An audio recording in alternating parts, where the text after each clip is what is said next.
Assalamualaikum warahmatullahi wabarakatuh. Salam sehat Tribuners. Kembali berjumpa bersama saya Dodi Hasanuddin dalam program Depok Hari Ini. Depok Hari Ini kita bersama dengan Ketua Tim Penggerak Pemberdayaan Kesejahteraan Keluarga, Ibu Siti Barkah Hasanah yang akrab disapa dengan Cing Ika. Assalamualaikum Cing Ika. Waalaikumsalam. Sehat? Alhamdulillah sehat, Bang Dodi. Di samping Cing Ika ada Kepala Dinas Sosial Kota Depok, Ibu Devi Mariorin. Assalamualaikum, Bu. Waalaikumsalam warahmatullahi wabarakatuh. Sehat juga? Alhamdulillah sehat. Aduh, kayaknya Cing Ika sama Ibu Devi nih ceria nih, cerah nih. Selalu cerah nih. Semangat. Tribuners, kecerahan Cing Ika dengan Ibu Devi memang cukup beralasan. Kenapa? Karena Kota Depok di angka stunting itu mengalami penurunan. Jadi nomor 3 terendah di Provinsi Jawa Barat. Ini bukan prestasi yang diraih dengan mudah, tapi butuh kerjasama dari atas sampai bawah. Nah, kita tanya-tanya nih Tribuners kepada Cing Ika sebagai Ketua PKK Kota Depok dan Ketua Tim Pembina Posyandu. Cing Ika, Ya. Selamat ya. Terima kasih Bang Dodi. Udah berusaha membantu masyarakat Kota Depok, Ya, sama-sama. terutama menurunkan angka stunting. Ya. Apa nih peran yang dilakukan PKK sekaligus juga sebagai Ketua Tim Pembina Posyandu untuk menurunkan angka stunting di Kota Depok? Iya.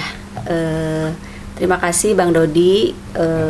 Senang sekali Cing Ika bisa memberikan sedikit pemaparan ya.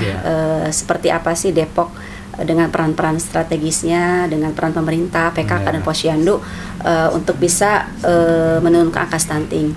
Tentu saja hari ini mungkin perlu diketahui nih ya bahwa PKK hari ini berkolaborasi dengan Posyandu karena Posyandu hari ini adalah tidak hanya menangani kesehatan saja, tapi juga Posyandu saat ini memiliki 6 SPM, yaitu 6 standar pelayanan minimal sesuai dengan Permendagri nomor 13 tahun 2024. Nah, bagaimana peran PKK dan Posyandu bersinergi, berkolaborasi sehingga ke depan harapan Cing Ika sebagai pembina Posyandu yang saat ini sesuai dengan Permendagri tadi ya nomor 13 tahun 2024 bahwa Posyandu saat ini tidak hanya menangani kesehatan saja, tapi juga menangani 6 bidang SPM. Keren itu. Ya? 6 bidang itu apa tuh SPM? SPM apa sih SPM? Ya, SPM itu standar pelayanan minimal. Jadi ada bidang kesehatan, pendidikan, sosial, kemudian pekerjaan umum, perumahan rakyat, kemudian Trantibunimas, dan satu lagi dinas izin bidang sosial sudah tadi ya. Sudah 6 ya. Itu 6 bidang itu. Keren juga nih peran Posyandu ya. Iya, sebetulnya kan peran-peran strategis ini lebih kepada bagaimana Posyandu saat ini diharapkan bisa berkolaborasi juga dengan PKK untuk sama-sama mewujudkan Depok ini agar percepatan dari sisi tidak hanya kesehatan saja, stuntingnya bisa zero, kemudian dari sisi pendidikan zero ATS. Zero ATS itu adalah zero anak tidak sekolah. Gitu. Bahkan saat ini Permendikmes nomor 13 juga tahun 2024 kalau tidak salah, mohon izin kalau saya salah ya. Itu bahwa wajib belajar saat ini harus 13 tahun. 13 tahun. 1 tahunnya itu harus sekolah PAUD, RA dan TK. Itu nanti akan diberlakukan 13 tahun ya? 13 tahun. Wah, jadi kalau yang putus sekolah tuh langsung disasar tuh ya? Iya, bahkan Pak Wali Kota saat ini sangat gencar memberikan informasi kepada masyarakat bahwa anak Depok jangan sampai putus sekolah. Dari mulai TK, PAUD, RA, kemudian SMP, MTS, kemudian SMA, SMK, Madrasah Aliyah. Bahkan Pak Wali sudah membuat sekolah rintisan, sekolah gratis untuk tingkat SMP dan SMA. izin SMP dan MTS. Itu kayaknya apa? Pilot project di seluruh Indonesia tuh kayaknya. Mudah-mudahan. Ini kan artinya sekolah gratis ya? Ya, sekolah rintisan sekolah gratis swasta. Ini artinya dengan Posyandu 6 SPM tadinya hanya menangani kesehatan saja, ibu balita, kemudian lansia, kesehatan anak-anak remaja. Nah, di bidang pendidikan kita menyasar bagaimana warga kita, lingkungan kita ini jangan sampai ATS, anak tidak sekolah. Itu yang diharapkan dari pemerintah Kota Depok, didukung dengan Permendagri nomor 13 tahun 2024, seperti itu. Keren, memang peran ibu-ibu di Posyandu itu nggak ada duanya. Nggak ada lawan. Ya, makanya judulnya tim TP PKK, tim penggerak. Tim penggerak ya. Ya, berarti kalau udah bergerak berarti udah pasti. Iya. Kalau orang bilang kan apa? Mama dilawan gitu ya.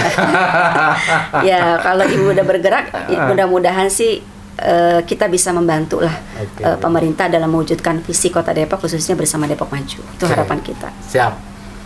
Cing Ika, ini kan Posyandu itu di tingkat RT ya? Iya. Di tingkat RW. RW ya? RW. Yang paling kecil ya? Iya. Secara struktur organisasi. Betul. Nah, itu gimana sih bisa begitu peduli emak-emaknya, ibu-ibunya sehingga angka stunting itu menurun? Iya. Jadi di kita alhamdulillah di Kota Depok pun Posyandu itu hampir sekitar 1081 ya. 1081 yang tersebar di 900 lebih RW se-Kota Depok. Jadi satu RW itu ada yang 2 Posyandu ya. Satu RW 2 Posyandu. Rata-rata sih 1 Posyandu ya, tapi ada yang 2 kemungkinan karena jumlah penduduknya sangat padat. Seperti daerah Tugu, daerah-daerah yang memang penduduknya cukup banyak. Nah, ini artinya kami sebagai ketua tim pembina Posyandu sama PKK juga tentu saja berkoordinasi terus bersama Dinas Kesehatan, bersama Puskesmas, kemudian bagaimana kita meramu agar stunting yang di Kota Depok ini bisa menurun.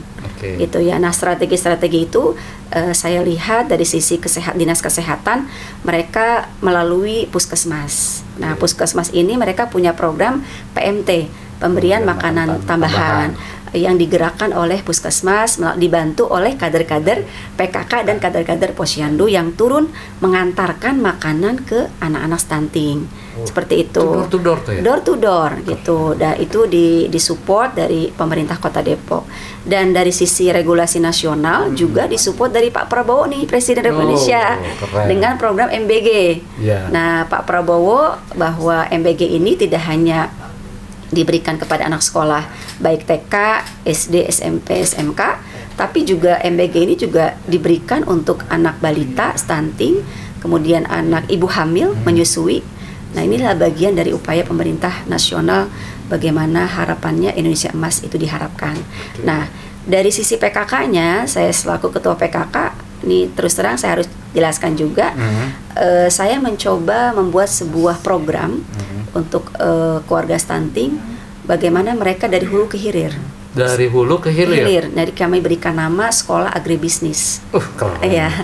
Agribisnis kayaknya semacam pertanian gitu. Iya, sekolah pertanian yang kami coba ramu dari pilot project di Bakti Jaya, kami sudah laksanakan.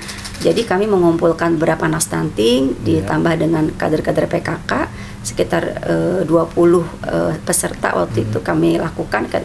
Nah, mereka kami ajarkan dari mulai menanam hidroponik, dari yang di hidroponik sampai yang di organik gitu ya. Sampai dari mulai menanam sayuran, sampai sayuran itu menghasilkan sebuah produk menu makanan, sampai si keluarga stunting ini bisa menghasilkan produk dari mulai lelenya, kemudian sayurannya, sampai saya ingin keluarga stunting itu nanti mereka bisa mengajarkan anak-anaknya makanan yang sehat, tapi di sisi lain kami mengharapkan mereka punya produksi, punya produk yang bisa nanti meningkatkan ekonomi bagi keluarga stunting. Itu alhamdulillah kami sudah buka 2 sekolah di Curug sama di Bakti Jaya. Dan kemarin kami sudah panen, sudah membagikan sekitar 70 anak-anak stunting yang ada di wilayah Kelurahan Curug. Panen apa? Kemarin kita panen kangkung, pokcoy, seperti itu, yang sudah kita bagikan ke masyarakat. Jadi Tribuners, ada 2 peran penting dari PKK dan Posyandu yang berkolaborasi ya. Ya. Salah satunya PKK adalah membuat sekolah agribisnis. Jadi ini upaya dari PKK untuk meningkatkan perekonomian keluarga stunting ya. Betul. Sehingga kebutuhan gizi bagi anaknya bisa tercukupi lah gitu.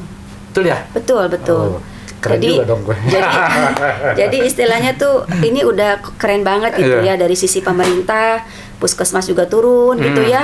Bagaimana PMT diberikan, masyarakat yang stunting itu diberikan makanan lewat kader-kader posyandu door to door. Kemudian dari sisi regulasi nasional juga Pak Prabowo luar biasa dengan MBG-nya. Nah, kami PKK juga hadir, bagaimana si keluarga stunting ini setelah diberikan makanan, anaknya sehat, tapi kami juga ingin berkembang, ibunya juga punya kemampuan ekonomi gitu kan. Dengan ekonomi kuat tentu saja kan si ibu ini tercukupi kebutuhan gizinya.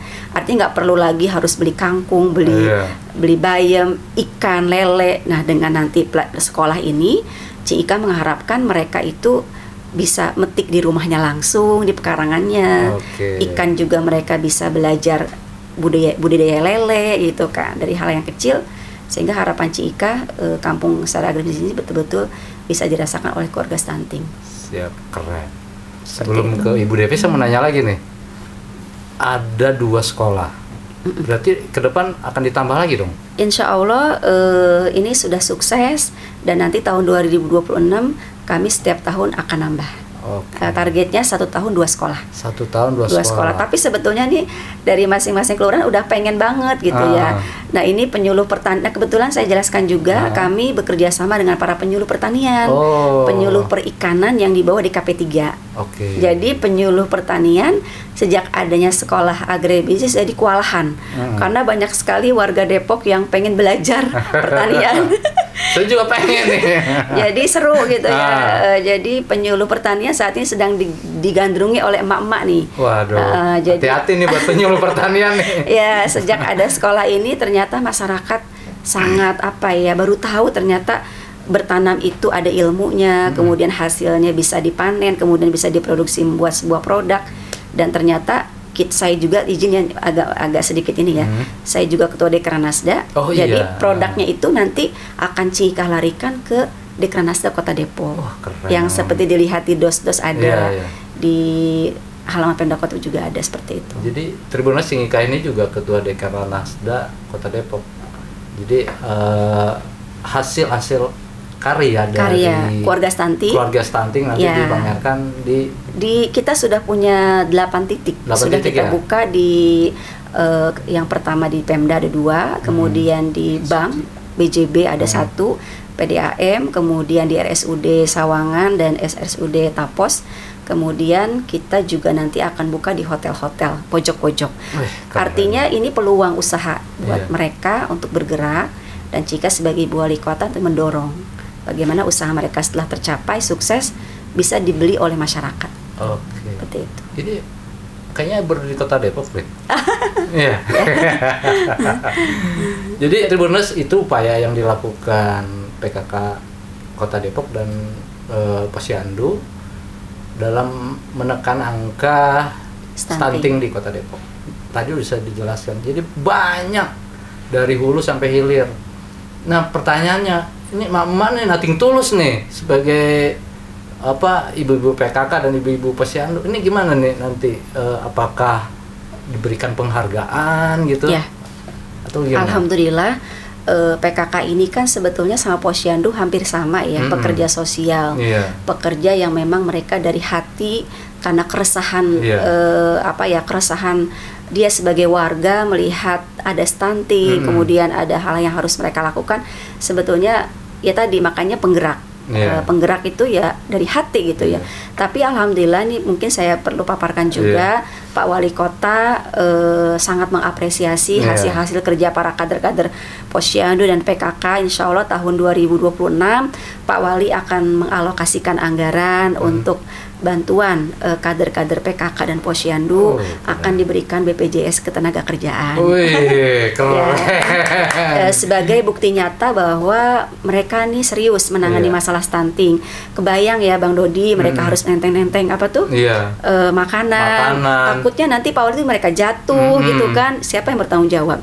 Gendong anak bawa gini gitu kan. Nah, ini mereka pejuang penggerak kebaikan ya. Nah, Pak Wali melihat kekhawatiran Pak Wali Kota, Kalau seandainya terjadi mereka kecelakaan atau mereka terjadi jatuh, siapa yang bertanggung jawab? Makanya Pak Wali tahun 2006 sudah menyiapkan alokasi anggaran untuk kader-kader PKK dan Posyandu untuk BPJS Ketenagakerjaan.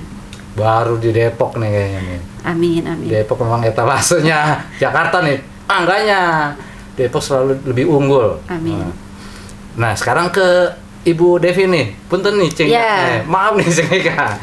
Dari Dinas Sosial ini kan sangat strategis juga nih. Kira-kira apa yang menjadi peran dari Dinas Sosial untuk menekan angka stunting di Kota Depok? Ya, terima kasih Bang Dodi. Selamat siang, Cing Ika mohon izin. Memang semenjak adanya Permendagri 13 2024, kami di seluruh Dinas Sosial sebagai pengampu untuk kesejahteraan sosial dilibatkan. Di antara 6 SPM itu Dinas Sosial mengampu untuk kesejahteraan sosial warga di wilayah Posyandu 6 SPM tersebut. Dari Dinas Sosial kami bertanggung jawab untuk memastikan mereka-mereka keluarga-keluarga yang ada balita stuntingnya untuk pertama data. Data kami memastikan data dan kami memastikan keluarga tersebut penerima bansos, dan kita bisa memberikan edukasi juga kepada mereka, bukan dari pihak puskesmas saja. Kami mempunyai pendamping PKH yang binaannya misalnya ada yang stunting, memberikan pertemuan penguatan untuk kesejahteraan keluarganya, yang setiap bulan mereka melakukan pertemuan kepada keluarga dampingannya terkait penanganan stunting, gizi yang baik, kolaborasi dengan puskesmas. Jadi peran Dinas Sosial di samping pendataan, memastikan bansos diterima oleh keluarga-keluarga stunting dan melakukan edukasi komunikasi KIE lah kepada keluarga-keluarga binaan kami yang stunting. Itu katanya ada pasukan yang turun ke bawah tuh. Ya, betul Bang. Kami Dinas Sosial itu karena memang menyelenggarakan kesejahteraan sosial, menanggulangi permasalahan sosial yang cukup banyak dan berbagai macam problem-problem sosialnya. Kami tidak bisa bekerja sendiri, dan memang ada kurang lebih 600 pekerja sosial kami. 600 di 11 kecamatan. Iya Bang, iya ada. Kalau 600 bagi 11 berapa ya? Aduh, matematika saya kurang nih. Ya, jadi tersebar di seluruh kecamatan dan kelurahan Kota Depok, dan melalui mereka lah menanggulangi atau menindaklanjuti permasalahan sosial yang ada di lapangan. Di antaranya pendamping PKH, PKSK, IPSM, pekerja sosial lainnya seperti Faskel dan pendamping sosial lainnya. Karang Taruna juga masuk pekerja sosial kami di lapangan. Jadi sinergi nih ceritanya nih, Dinas Sosial, PKK Kota Depok, Posyandu Kota Depok. Betul. Wih, Trisula dong. Jadi demikian Tribuners, bahwa sinergitas antara PKK, Posyandu dan Dinas Sosial menekan angka stunting di Kota Depok. Jadi tanpa sinergi, sebuah mata rantai hilang satu maka tidak akan berjalan. Betul. Kita tanya lagi sama Cing Ika. Cing Ika, tadi kan zero stunting tuh. Apa strategi ke depan nih untuk mencapai zero stunting itu? Ya, yang pertama tentu saja harus ada integrasi lintas sektor. Artinya, artinya ketika kita membuat sebuah program, tentu saja kan ada data tadi sampaikan oleh Bu Kadinsos ya. Datanya berapa sih di Kota Depok gitu kan? Tadi kita sudah punya data nih dari Dinas Kesehatan. Ada 3.000 kalau tidak salah stunting Kota Depok. Kemudian dari data itu muncul masalahnya apa gitu kan? Artinya masalah apakah berat badannya, kemudian apakah kekurangan gizinya dan lain sebagainya. Dan dari masalah ini muncullah inovasi atau ide atau gagasan, sehingga dari ide gagasan inilah kita remuk stunting ya. Kita ada program remuk stunting ya, remuk stunting dari berbagai unsur, baik itu dari pemerintah, kemudian dari lintas sektoral itu di luar pemerintah ya. Kita bekerja sama dengan Basnas, bekerja sama dengan Lajismu, kemudian kita juga bekerja sama dengan rumah sakit swasta. Artinya lintas sektoral ini harus Dharma Wanita juga. Kebetulan dulu saya ketua Dharma Wanita juga. Kita juga mendorong Dharma Wanita untuk bisa jadi kayak keroyokan gitu loh. Ayo nih 3.000 ini kita mau apain gitu kan. Circle-nya gitu ya. Jadi dia mau bantu apa. Jadi kita gotong royong. Itulah yang dibangun adalah gotong royong kebersamaan. Makanya yang pertama adalah lintas sektor ini harus kita perkuat sehingga kita sama-sama punya tujuan untuk sama-sama kita zero stunting ini harus kita selesaikan secepatnya. Itu dari sisi lintas sektoralnya. Kemudian yang kedua adalah penguatan dari sisi kader ya. Bagaimana kader-kader Posyandu ini, kader PKK ini kita berikan bimbingan BIMTEK ya, BIMTEK yang kami berkolaborasi dengan Dinas Kesehatan sehingga kader-kader ini diberikan ilmu pembekalan bagaimana mereka memberikan edukasi kepada anak-anak stunting dari sisi bagaimana cara membuat makanannya yang sehat, kemudian cara perilaku hidup bersih dan sehatnya seperti itu. Nah ini yang harus ada penguatan dari sisi kader. Nah yang ketiga adalah digitalisasi Posyandu yang memang ini sedang kita coba ramu bersama-sama sehingga target-target strategi ini bisa kita laksanakan. Itu sih strategi yang bisa kita lakukan. Mudah-mudahan strategi ini betul-betul bisa dirasakan oleh masyarakat kita dan ditambah lagi mungkin regulasi pemerintah yang harus kita kuatkan. Seperti itu Bang Dodi. Oke, berarti regulasi itu ke Perda ya? Regulasi itu mungkin Perwal ya. Perwal ya. Kota ya. Jadi untuk menguatkan di tingkat bawah ya? Iya. Jadi memang dari A sampai Z sudah dipikirkan bagaimana mengatasi stunting di Kota Depok. Kota Depok. Begitu ya? Iya. Tiga unsur itu tadi. Unsur itu ya? Iya. Penguatan kolaborasi tidak hanya karena kan pemerintah sudah menyiapkan tadi dari sisi kesehatan PMT, kemudian kami ada Kampung Sera Agribisnis, kami juga ada dari pemerintah pusat ada MBG, tapi kami tidak cukup sampai di situ. Kami berkolaborasi dengan CSR, dengan Basnas, dengan Lajismu. Kemarin kami diberikan bantuan hampir 1.000 paket dari Lajismu Kota Depok. Alhamdulillah kami sudah sebar ke titik-titik zona merah yang ada di kelurahan kecamatan yang ada di Kota Depok. Seperti itu. Memang mesti keroyokan. Nggak bisa sendiri. Ya. Nggak bisa pemerintah Kota Depok aja ya. Bisa. Alhamdulillah kami sangat berterima kasih kepada semua pihak, baik dari pemerintah, dari swasta ya, baik itu BUMN, kemudian dari perusahaan-perusahaan yang terus mendorong penurunan stunting ini bisa cepat terselesaikan. Tanpa dukungan pemerintah, tanpa dukungan dari masyarakat juga. Bahkan saya kemarin ketemu salah satu dokter di rumah sakit swasta, ibu saya setiap kegiatan Posyandu saya kasih telur buat anak-anak Posyandu. Jadi artinya saya melihat warga Depok ini sangat antusias untuk kegiatan sosialnya. Tinggal bagaimana kita sebagai pemangku wilayah mendorong, menggerakkan masyarakat untuk berpartisipasi untuk zero stunting ini bisa kita selesaikan bersama-sama. Atau mungkin buka bagi warga Depok yang ingin terlibat gitu? Iya, bisa. Gitu ya? Dan minta doanya ini perlu saya informasikan Bang Dodi, besok saya tanggal hari Kamis depan saya akan berikan bantuan 250 balita dari Indomaret. Terima. Mulai. Ini udah mulai berdatangan, alhamdulillah. Makanya terus kami mendorong pihak-pihak luar juga untuk membantu stunting ini.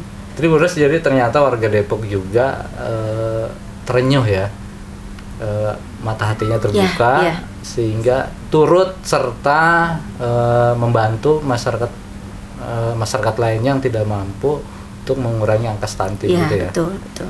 Jadi Depok memang luar biasa nih, patut dicontoh oleh daerah lain, bukan sombong loh.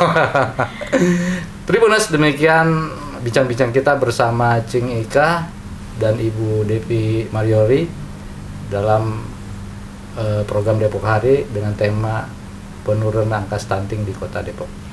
Jangan kemana-mana, tetap pantengin di program Depok Hari ini. Assalamualaikum warahmatullahi wabarakatuh. Waalaikumsalam warahmatullahi wabarakatuh.